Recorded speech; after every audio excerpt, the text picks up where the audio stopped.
U.S. Secretary of State Antony Blinken has warned that the U.S. will take action if China continues to supply components to Russia for its conflict in Ukraine. During talks in Beijing, Blinken emphasized the need for China to halt these sales, though he did not specify the measures the U.S. might take. What China is doing, or what some of its enterprises are doing, is to provide critical components for Russia's defense industrial base.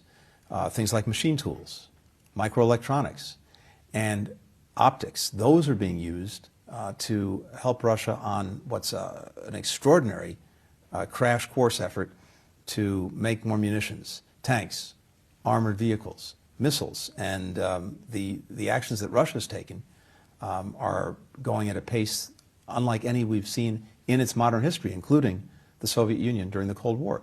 And this could not be happening without the support that China's providing. 70% of the machine tools that Russia is getting from abroad coming from China, 90% of the microelectronics.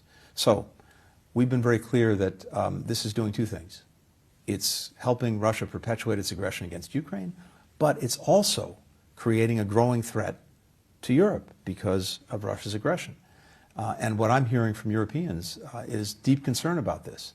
So for China, if it wants to have better relations, not only with us, but with countries in Europe, it can't do that while at the same time helping to fuel the biggest threat to European security since the end of the Cold War.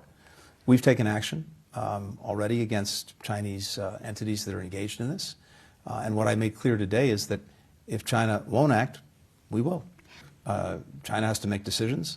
We have to make decisions. We will never shy away from defending very clearly, both in what we say and what we do, our interests as well as our values. And that's also something that I've made clear in many conversations.